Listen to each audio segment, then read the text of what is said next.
So welcome to this video. Moses is unfortunately not here, but I'm going to continue trying to get the car ready to take the engine and gearbox out. So it starts by putting WD-40 on all the little screws that keep in the bulkhead, the firewall against the bulkhead. There are quite a few of tiny little screws everywhere around the whole firewall.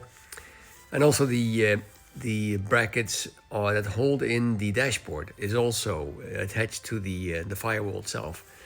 So there are a lot of little things that I need to get loosened.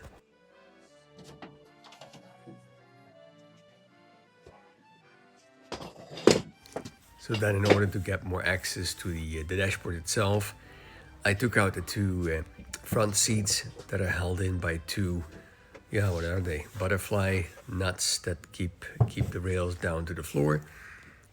And that was easy to take out. No rails, no other attachment that you have to take off. Just two nuts per chair. So, taking the chairs away. And then we have the floor. Yeah, this is all not original. This has all been put in afterwards. By the way, these are the nuts. Look how beautiful castings they are. I guess they're brass. Oh my. Look, we have this beautiful. Let me get this away. And we have this beautiful wooden floor. And here we have the Andre Citroen. Oh, look, there's like a handle for your hand to go in there. These are the two hinges. No, not hinges.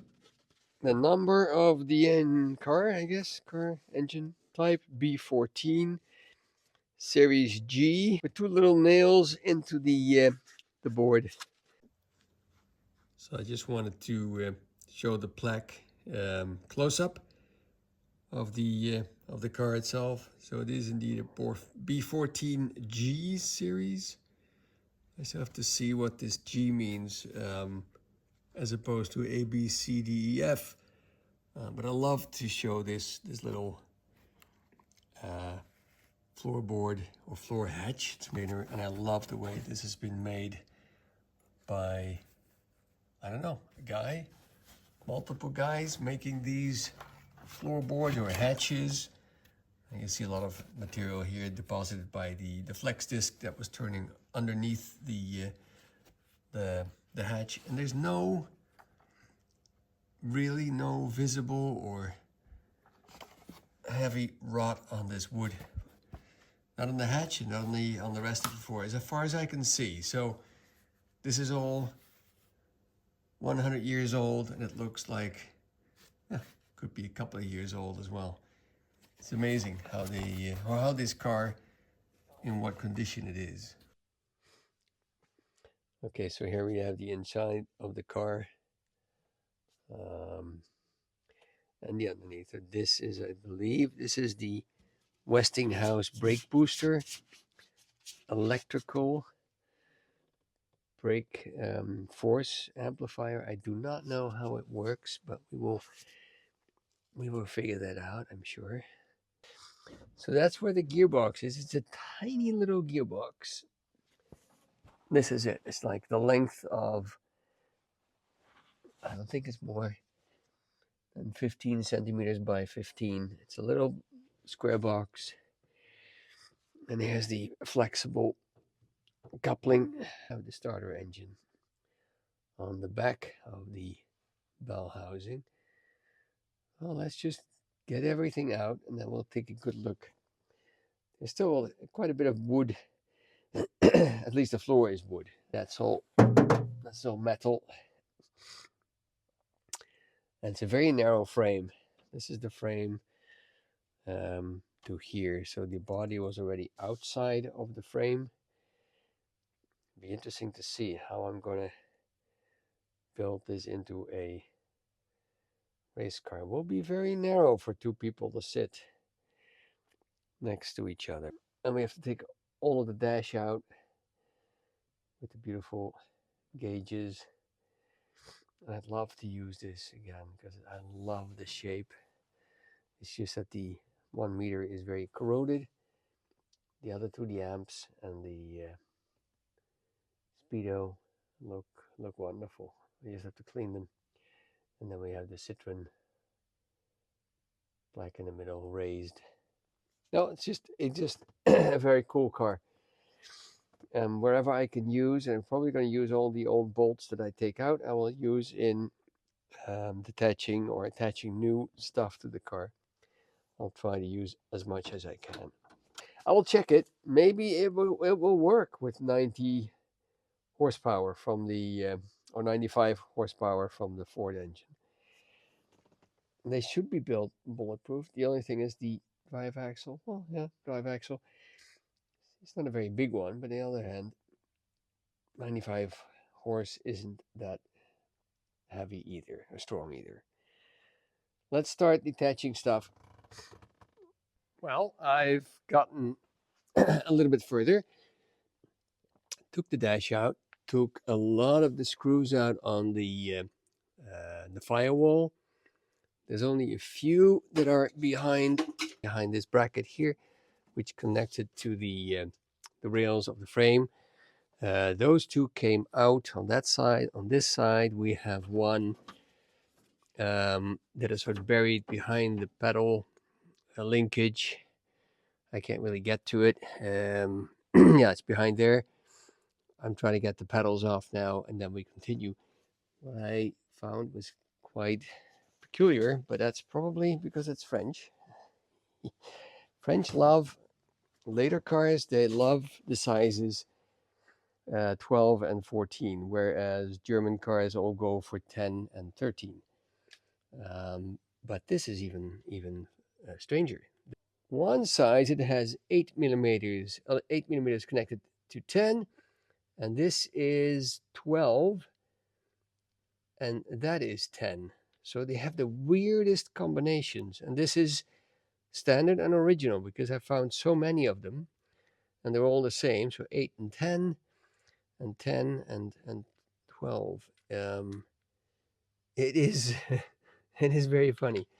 These this is a modern one, but I guess for a mechanic to work on these, you have to bring a lot of tools. But I was told another how do you say it? Another theory that if you have two sizes, two wrenches with the car of two sizes, but it's just two wrenches. If you have everything is one size, you have to give them two wrenches of one size. There is logic in that, but I would find it very strange.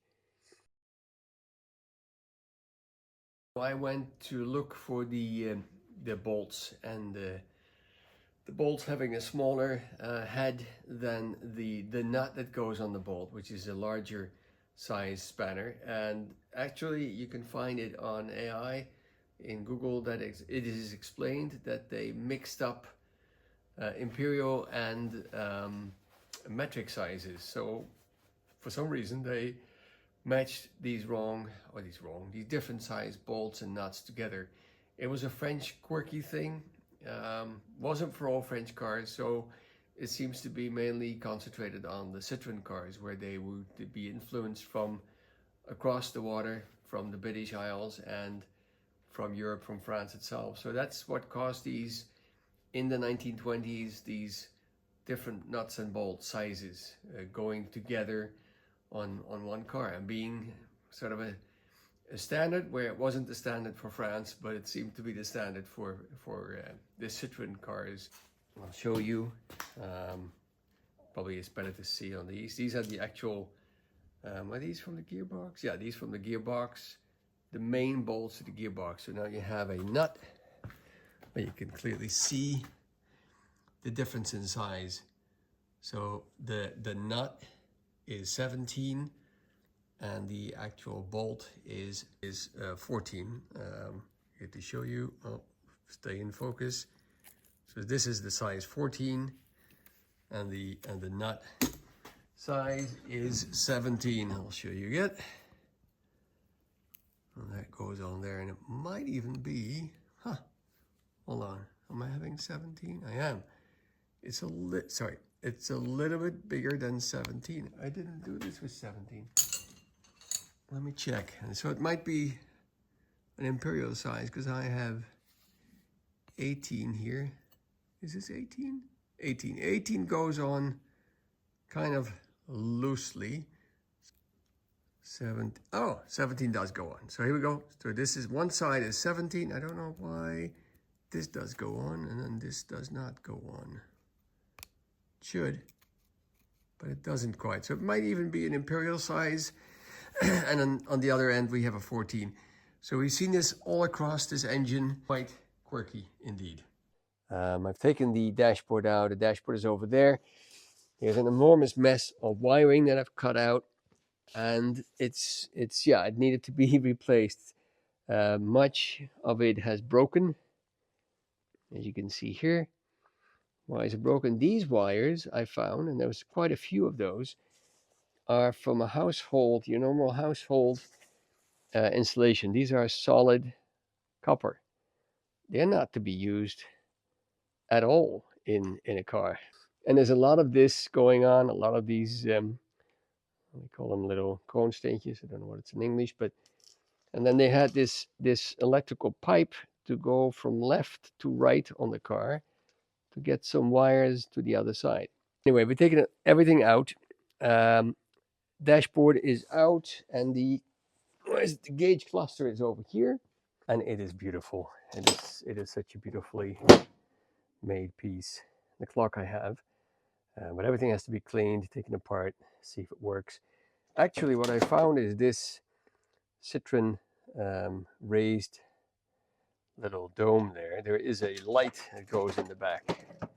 So this is an opening. There's a light bulb, and that way they illuminate the whole cluster. So the gauges aren't lit, but they're lit from the front, from a light from the back.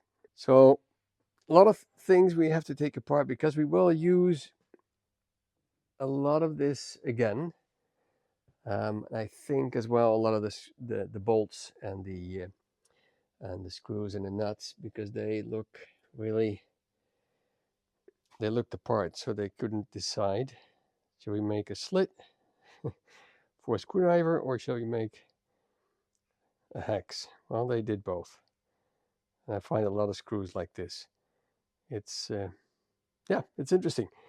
100-year-old car, I guess they still were figuring out certain standards and certain ways to put things together, but it is, it's well built, and there's hardly any rust. I mean, there's no rust on the frame as far as I can see. Tiny gearbox, great flexible, was it phenolic? It's cloth, pressed cloth, something else, I guess. Let me get some light. That makes it flexible coupling. So we're going to take that apart because I want to take the gearbox out. That should be fairly straightforward. But let me get the pedals off. Let me get that one screw, and then I hopefully can take the firewall out, because this is taking so many hours. So much time goes into this fiddly stuff of getting it all taken apart. What a car. Yeah, interesting. So this is where I found it necessary to cut the firewall.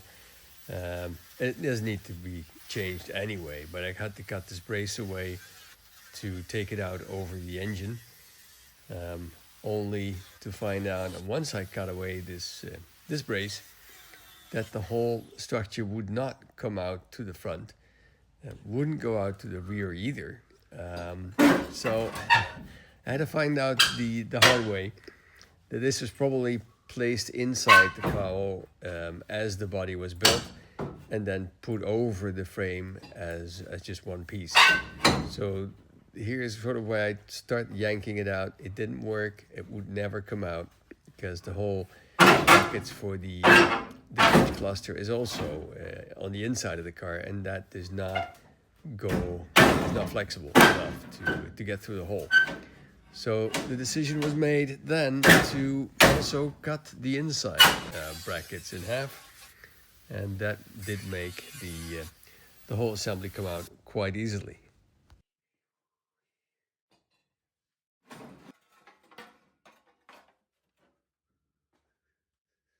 And I just had to cut some relief cuts on these braces, and that one down there, and I had to cut out the piece that was in between here that was holding the fuel tank, and then it came out very easily. So anyway, we have some space now, so now we can concentrate on the engine and the gearbox. Probably I will take them out separately, but we shall see. I think once we take the engine out, the Citroen will put them side by side to show you exactly the difference the two are making. Although this block is actually pretty big, because it has the cylinders it's not a very long length. The block itself goes quite a bit forward in front of the cylinders and quite a bit to the rear. And then we have the bell housing and a tiny little gearbox. But they're the same. They're both 3 speeds. Anyway, so far so good.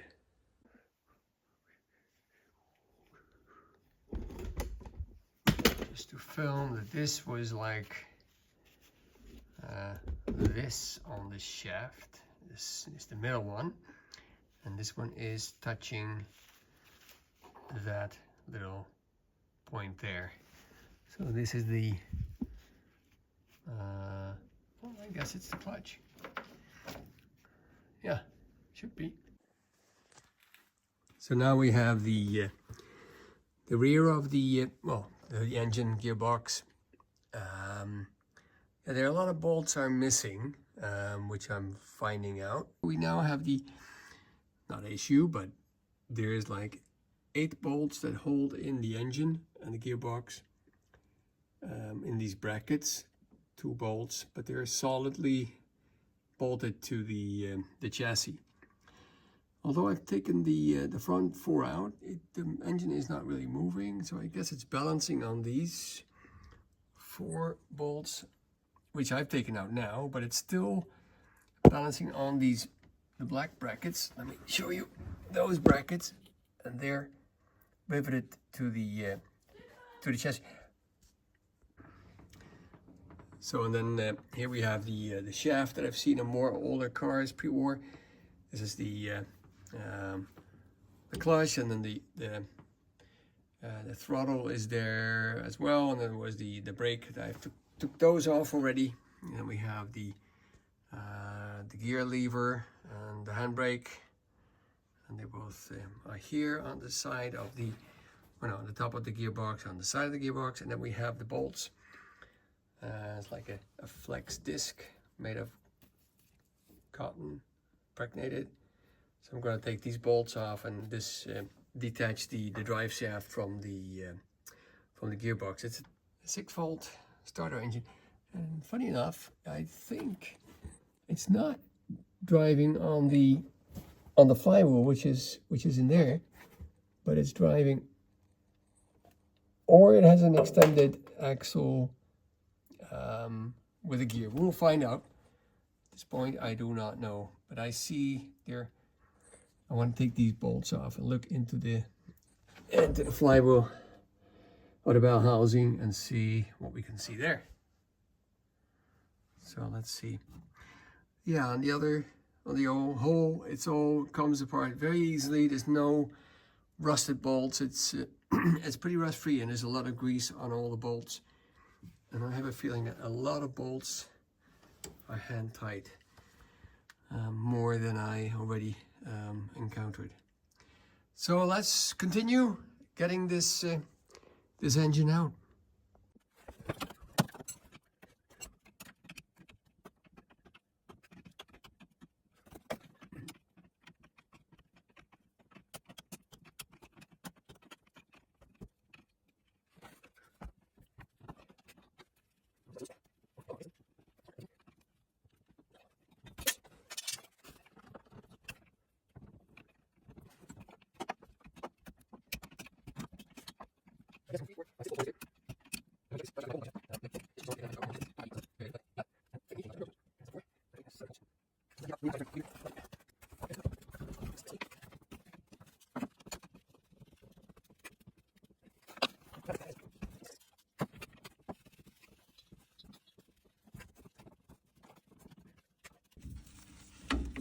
So you first have to undo the nut on that side. So that's the nut on that side that we first took off, and then we have a bigger nut on the inside, and this bolt actually has two different threads, one for the smaller nut and then this one. And now it's come off, and then you can just if it wants to, it does, pull it out, and it has a big nut, two rings, a big nut, and the nut, oh, sorry, the bolt. The bolt has two threads, so it's a thicker end and a very coarse thread. Wow. And that goes on there, and then we have the smaller nut that we took off earlier that is on the actual flex plate. So that's how this system works. Okay, surprise, surprise, it did come loose. So actually this is the big flange, and it's on another flange that is still, well, it's not attached, but it seems to be fitted to the gearbox. But anyway, it can all come out now since it's all detached. I'll take some more stuff off. I still have to take the speedo cable off. I still have to detach some leverages here on the handbrake. I think that's, yeah, that one's still attached. So a few things still to do. Also continue in the next video, because I'm not cutting it out in this week's video. Sorry about that, but it's still too much work, and I want to do this together with Mose so that she can see it as well. What I will do is open up the bell housing, see what the clutch looks like and the pressure plate. Okay. Oh, wow. How does this work? Okay. Oh, okay. That's quite a different system. So that's the clutch lever. So this whole plate gets pushed in. And I now see that indeed the starter engine just does engage with the gear that's down there. You can see the gearing of the it's probably difficult to see, but it's there. Yep, there you can see the gear, the small gear of the starter engine. It looks very nice, clean and dry actually inside. And I do see that next to being electric, there's also a vacuum line going to the brake booster, and this is the vacuum takeoff point. And the pipe goes underneath and goes to the booster at the bottom. It has been damaged though. Here we have quite a substantial kink in the pipe. So I don't know how well that had worked. And then it goes into the brake booster there. So yeah, I'll have to take everything apart, and then we can see how to put it back in working condition. So as you can see, the engine is still in. Although I've taken all the bolts out, it's still in its position in the car. I'm waiting for Mose to come back, and then we're going to take it out together. The time just wasn't enough, and I want to do it right and take out everything in the correct manner. I don't want to damage it. We probably have to move the car to to get a hoist over it to get the engine out. Yeah, so that's for the next video. So thanks for watching, and hope to see you next time.